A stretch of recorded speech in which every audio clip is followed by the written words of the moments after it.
क्या हुआ जब वैष्णो देवी की यात्रा के दौरान बस गिरी खाई में। उसके बाद वैष्णो माता के चमत्कार देखकर आपके होश उड़ जाएंगे। माता वैष्णो देवी के चमत्कार के बारे में कौन नहीं जानता और उनकी महिमा से कौन अवगत नहीं है। एक ऐसा ही चमत्कार हुआ माँ वैष्णो देवी की यात्रा के दौरान एक भक्त के साथ, जिसे जानकर कोई भी हैरान रह जाएगा। दोस्तों, आगे बढ़ने से पहले कमेंट में माँ वैष्णो देवी लिखकर चैनल को सब्सक्राइब जरूर करें। सुरेश एक प्राइवेट कंपनी में काम करता था। सुरेश माँ वैष्णो देवी का अनन्य भक्त भी था और बहुत दिनों से माँ वैष्णो देवी के दर्शन के लिए वैष्णो देवी जाना चाहता था, लेकिन सुरेश को अपनी नौकरी से छुट्टी न मिल पाने की वजह से वो वैष्णो देवी के दर्शन नहीं कर पा रहा था। एक दिन सुरेश ने अपने ऑफिस से कुछ मित्रों के साथ माँ वैष्णो देवी मंदिर जाने का निर्णय लिया। सुरेश के सभी मित्र भी इस बात पर सहमत हो गए। वो कुल 15 लोग थे। सुरेश और उनके दोस्तों ने मिलकर एक छोटी सी बस बुक कर ली थी, जिसमें 15 लोग आराम से आ सकते थे। सुरेश शुक्रवार को रात में 8 बजे माँ वैष्णो देवी के लिए अपने सभी साथियों के साथ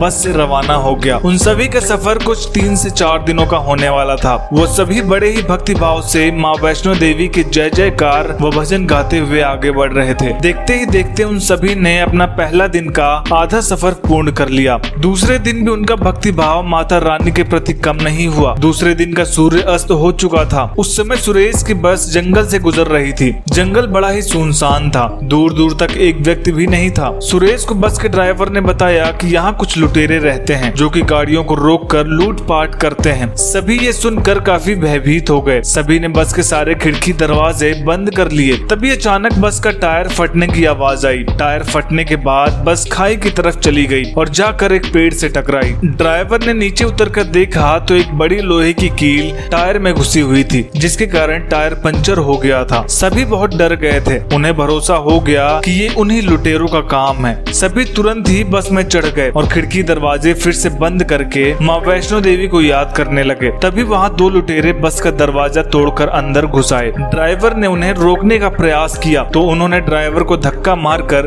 बस के नीचे फेंक दिया और सभी के पास से कीमती सामान लूटने लगे। सबसे पीछे बैठा हुआ सुरेश माँ वैष्णो देवी को याद करता हुआ मदद की गुहार लगा रहा था। कुछ ही देर में लुटेरे सभी से कीमती सामान लूटकर भागने लगे। तभी वहाँ एक अनजान व्यक्ति आया और उन लुटेरों को रोककर सामान लौटाने को कहने लगा। लुटेरों ने उनसे भी हथियार दिखाकर उसका उपहास उड़ाते हुए मार्ग से हटने को कहा, लेकिन व्यक्ति निडर होकर खड़ा रहा। उस व्यक्ति ने उसमें से एक लुटेरे को सीने से स्पर्श किया, लेकिन फिर जो हुआ उसे देखकर बस में मौजूद सभी लोग हैरान रह गए। लुटेरा व्यक्ति के स्पर्श मात्र से जमीन पर गिर गया और उसके हाथ पैर अकड़ गए। यह देख दूसरा लुटेरा बहुत डर गया और सारा सामान छोड़कर वहां से भाग खड़ा हुआ। फिर ड्राइवर ने उस अनजान व्यक्ति से कहा कि बस तो खाई की तरफ चली गई है और टायर भी फट चुका है। इस पर अनजान व्यक्ति ने उत्तर दिया कि आप यहीं इंतजार करें, मैं किसी को सहायता के लिए लेकर आता हूँ। किसी को समझ नहीं आया कि इस सुनसान जंगल के बीच यह व्यक्ति किसी को कैसे बुला कर लाएगा। सभी बस के अंदर बैठे उस व्यक्ति का इंतजार करने लगे और किसी को भी पता नहीं चला कि कैसे सभी की आंखें लग गईं। कुछ 30 मिनट बाद सुरेश की आंख खुल गई। उसने बस से नीचे उतरकर उस व्यक्ति को ढूंढने का प्रयास किया, लेकिन उसे वहाँ कोई नजर नहीं आया। तभी उसकी नजर बस पर पड़ी, जो कि बिल्कुल रोड पर खड़ी थी और उसका पंचर भी ठीक हो चुका था। ये देख सुरेश आश्चर्य में पड़ गया। सुरेश ने भागकर ड्राइवर को नीचे बुलाकर पूछा कि टायर कैसे ठीक हो गया। ड्राइवर को भी इसकी कोई जानकारी नहीं थी। धीरे धीरे सभी बस के नीचे उतर कर आए। किसी को यह समझ नहीं आ रहा था कि ये भयानक अंधेरे और सुनसान जंगल में वो व्यक्ति आया कहां से और वो था कौन, साथ ही बस का पंक्चर भी कैसे ठीक हो गया। तब सुरेश को समझ आ चुका था कि वो व्यक्ति कोई साधारण व्यक्ति नहीं था।